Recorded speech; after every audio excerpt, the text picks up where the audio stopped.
Hey guys, this is Brian again. Today we're going to be looking at a Dewalt pressure washer. Customer says that he's leaking water from up in here. So that usually means the water seals are bad.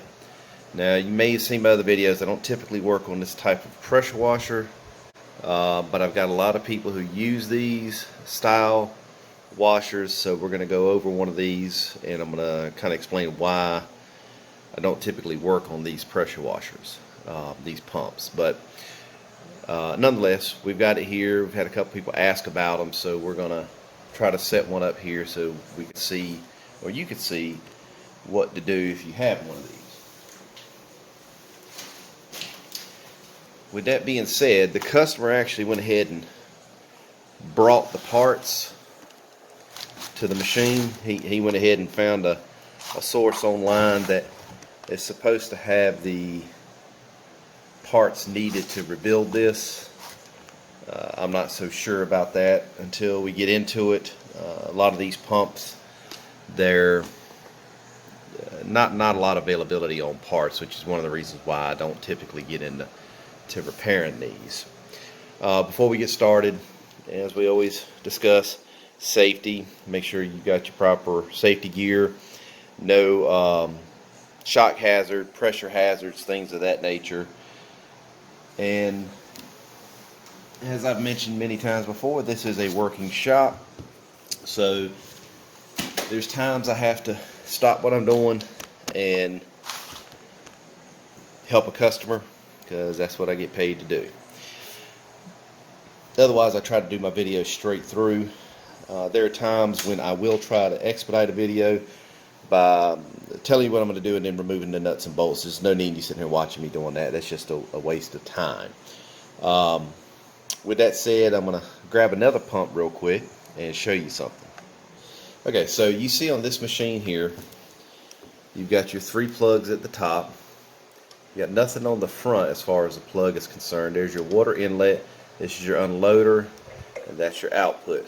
This is your injector. Now, to contrast that, this is a typical head off of most commercial pressure washer pumps. The unloader would normally be on this side over here. It's bolt-on and replaceable. This style here is not bolt-on. It's made into the head. But you see, you've got 3 plugs and 3 plugs on the top. Your valves go here. Your valves go here. Definitely different from that one. This one still has 6 valves, 3 at the top and 3 in the middle, but the 3 in the middle can only be accessed by removing the head. So to get into that, first thing we're going to do, or I'm going to do, first thing you're going to do is watch it to a degree.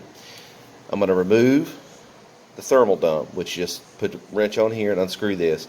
Pull this screen out so I can get a wrench in here, an Allen wrench, and take this off, which will allow me to access the bolts holding the head on. Alright, so we've got the inlet coupler off. We've got the thermal valve off. I went ahead and loosened the bolts. You know what that looks like. If you don't know what that looks like, you don't need to be doing this.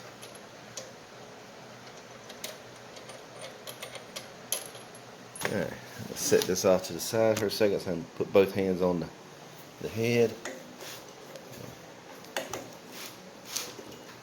Pull this off. Oh, sorry, got one more.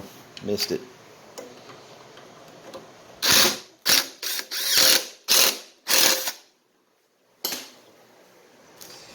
And we can pull it off.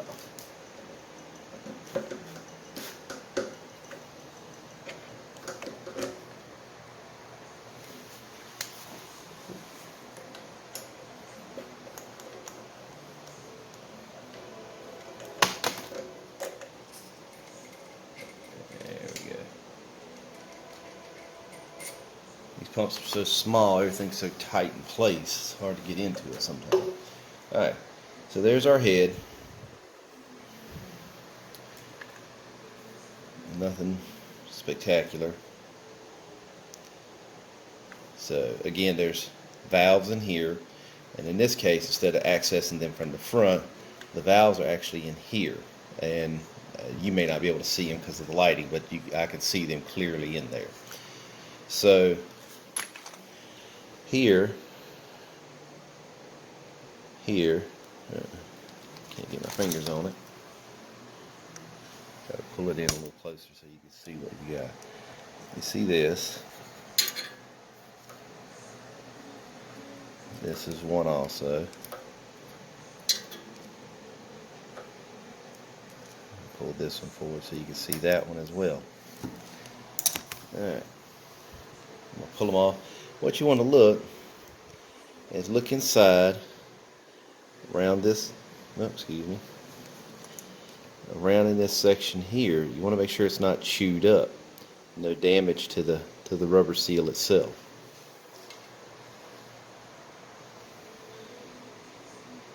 And it can be difficult to see if there is damage on some of these, because it doesn't take much wear or damage to pose a problem. Alright, so we looked at those and didn't see nothing that stuck out that really appeared to be a major issue. So I've got the customer's parts here.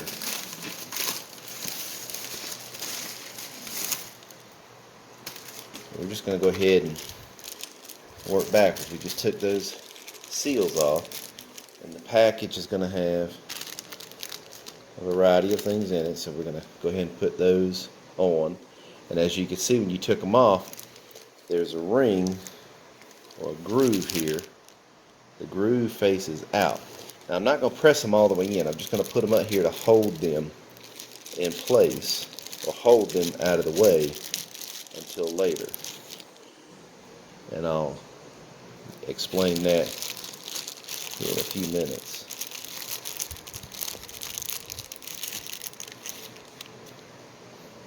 So you see they're not pushed all the way back. Now what's left in here is a couple other little pieces. You got some retainers and O-rings and female glands and whatnot.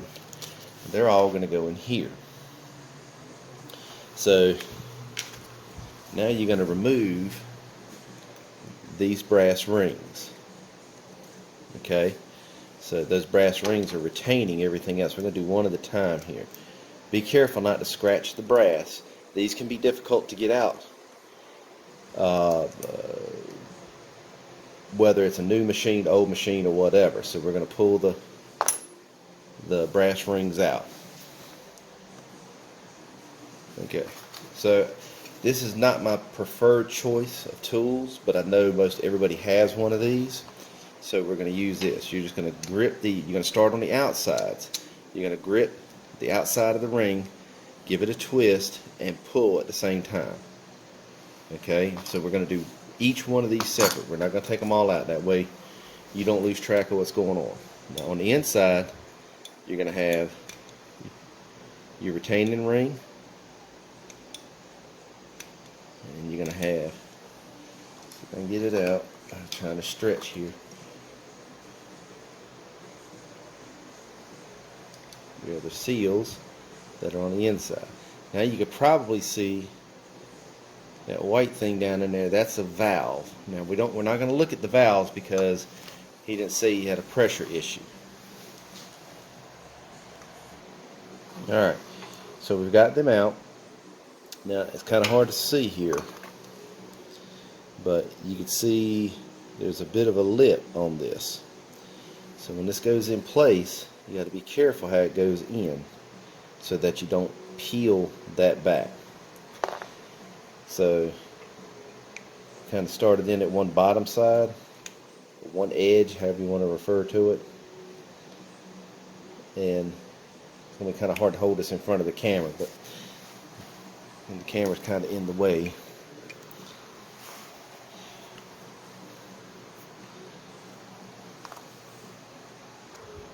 Okay, now I went ahead and put it in. Like I said, trying to get my hands up here is hard to do in front of the camera. So what I did is I placed it up in, kind of use this, place it in more straight like this, and then press down. Oh, excuse me. Put let's substituting this for the seal. So I put it in more in the straight on fashion, and then push it down so one side is down below the brass. And then while holding it in place, now this is pointy but it's not sharp, so you want something firm. And you'll take, because you saw on the lips how the lip is flared, so you want to collapse that in. So what I do is take my pick while I'm holding it down with my thumb, and I press it on the sides to push that lip in. Then come around a little bit, come on this side, back and forth till I can press it in. Once it's in place, they're kind of hard to press in, but then I'll take a socket or something that's smaller and I'll set it on top, and then you can tap it down inside of the body. Once you've got that in, remember the old retainer? So we're going to get the new one. We're going to put the new one in. I'm going to set it down for a second, because when we took this off, there's a black O-ring right there. Your kit comes with the O-rings. Now you just reach in there with your nail, put some slack in it, you'll pull it out. Take the other one, you'll slip it right on.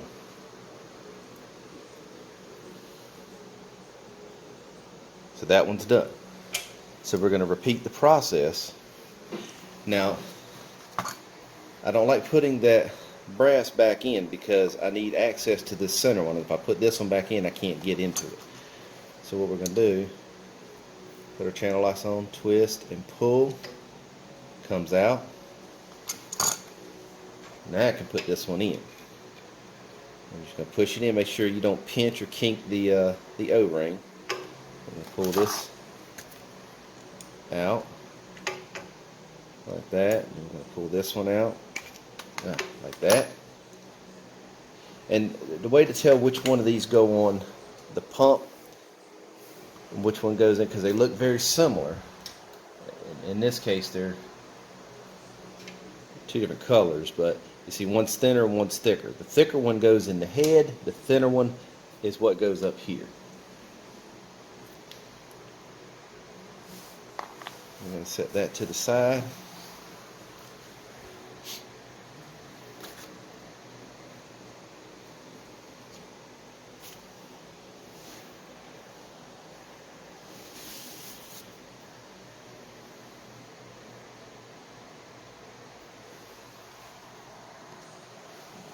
Alright, sorry about that. Alright, so now we're going to take this one. As you can see, the flare is a little more evident. And as I said, get this piece of trash out of here. I'm going to stick it in kind of sideways, like that. Press it down firmly. Let's see what I got going on there. And then I'll take my pick and I press down on the inside around the perimeter of the seal and push down with the thumb at the same time. And you have to go around it a couple times and get in here where I can put force on it. Reaching out like that is a little difficult. And you just want to make sure that when you're pressing it in, working it around the perimeter of the seal, that you're, one, not scratching the seal, doing damage to it, but two, press down on it, and that'll help work its way down into the to the head. It gets down to that one last little piece to push in. Yeah. And you'll push it down. Like I say, it's sitting flush, so I'll take my socket and I'll set on top, and then you can tap it. You want something smaller than the O-ring, but not too small. That way it'll slide down inside of the brass head. Tap it down. Now it's down inside the recessed area. And you got to have that so that you can put the new retaining ring in place. That's got to sit down flush. Now we're going to take our brass retainer like we did before. Take the O-ring off. Put the new O-ring on. Push it in place. That side's done. We'll do it again. And I'm going to stop the video here because I don't like these videos getting too long, because I personally don't like a long video. Okay, so now they're all back in place. Everything's been replaced as far as the seals are concerned. The valves are still the original valves because, again, he wasn't having a problem with pressure, just water leakage. So now I take these guys back off, and the same situation, the flared edge goes in first. And these are a little softer, so a little easier to put in. And I do this because if you try to press the pump on up here, because of the flared edge, it'll peel it back. So you want to push them in here. And as I'm saying, the flared edge, you see the bottom side of this has got a lip on it, so you put the bottom side with the lip against the head. Like that. And now they're all in. Now it'll be easy to push this on. If you try to do it the other way, you're liable to bend or peel back the seals. That's going to be snug because everything's new. At this point, you're basically done with the pump. These items will go back on after you put your bolts back in. Make sure you use all your bolts. They're in there for a reason. If you got anything left over, you need to find where it belongs and put it in. If it wasn't meant to be there, they wouldn't have put it in at the factory.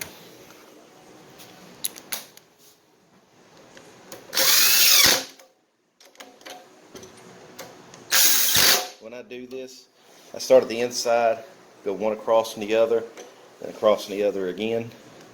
And this is on all my pumps. This kind of helps even out the block when it gets tightened up from the inside out. Like I said, I don't like long videos, but some of these things take a little bit longer, so I will try to pause now, simply because, again, I'm not happy with the length of some of the videos, but I try to be as detailed as I can. But I'm going to try to eliminate some of the monotonous stuff, things that you should know, that if you don't know, you shouldn't be doing this again in the first place. So we're going to put this back on.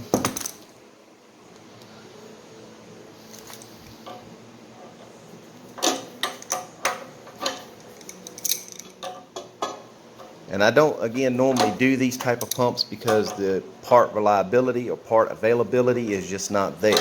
These pumps are not really meant to be replaced. Repaired. They're meant to be replaced. So the availability of parts is very limited. The quality of the parts that are available are very limited because these are not very quality pumps in the first place. So trying to find quality parts on it, inferior pump, kind of weird. Alright, so I'm going to go outside, hook it up. We're going to see if we got a leak. I'll be back. Alright, so hooked it up, run it, everything was good, the pressure was good, the leak has been stopped.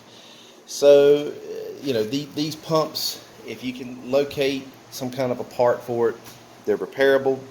That's how it's done in regards to the packings and the seals. If you got any questions or comments, drop them down below. Otherwise, thank you for your time.